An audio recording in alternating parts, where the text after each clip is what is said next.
We are doing Media Day, 19-6A. We're here at Katy Tompkins head coach, Todd McVey. Coach, talk to me a little bit about this Katy district, and it's only going to get larger next year when PayCal moves up to it, but it's always a powerhouse. You may be familiar with the teams, but you still have to get through it. How difficult is this district to be in 2021? Or is it going to be a little bit better now that you don't have a pandemic year and you can actually prepare a little bit more? Well, as you said, we're one of the toughest districts in the state, and you have to prep every week or somebody's going to get you.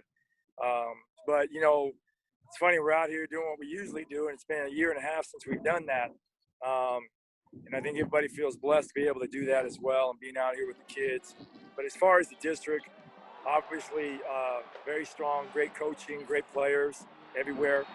So as I say every year, we're always going to have our hands full. But we look forward to that challenge.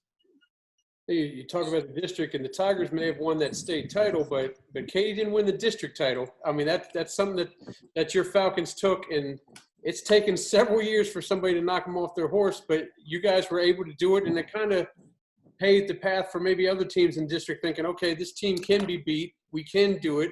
What was the feeling like after you guys did get them by 5 points earlier in the year? Did it kind of give you a confidence because you did parlay that into a district title? Well, it's funny. I've told everybody because of the pandemic, I think I spent more of my time trying to get the kids masked up after the game than anything else. So it took me a little bit.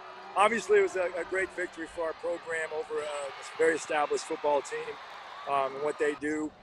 Felt great. Obviously, it's something you work towards because you want to be with those teams. Because that, it just helps build your program.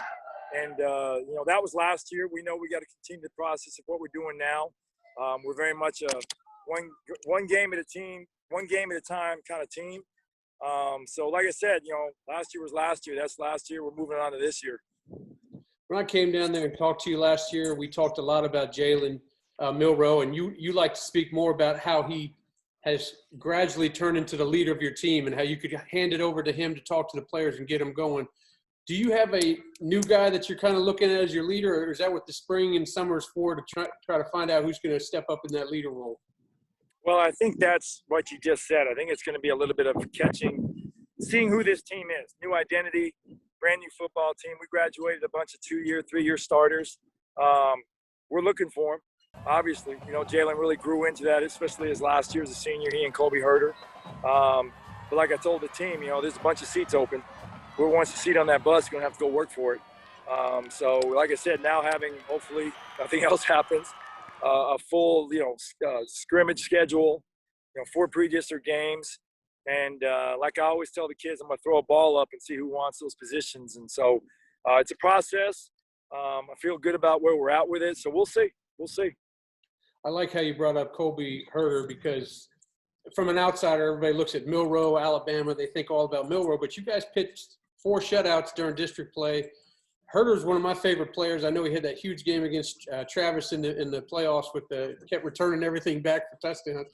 But you do return some defensive studs. You got some D linemen that are coming back. You got Bryce Shank at linebacker. Talk about how your defense is going to kind of guide you through until you get your quarterback ready. Well, and I think that's every year the defense hopefully is a little bit further ahead than the offense. But, like I said, leadership with Shank and DuBose, Bassey's coming back as the 2-year captain. Komalafe in the secondary. Now I told him, hey, all those guys that helped you over the last couple of years are gone. It's you trying to redo this secondary. So, we're going to count on those guys. They're doing really well and having a good offseason. Been doing really well in the summer. Just gotta, they gotta, it's their part to get the other guys ready. That's what I always tell them. I said, you gotta do that. I'm not on the field with you. You gotta get to know those guys. Right now is that whole thing, building those new relationships this year that we try to work very hard on. A big part of our culture is that relationship part. And those guys have got to know they can trust each other. And the only way you're going to go do that is when you go out there and it's hot and sweaty and people are pounding on you. We're going to see it on film, and we're going to try to correct it and get better. And I expect those guys to lead that are back. That's awesome. We can't wait to see what's going to happen out of this Katy district. I appreciate you joining us, and I can't wait for the 26th to get this thing started off. I appreciate you guys having us on, and the Falcon Nation appreciates it as well.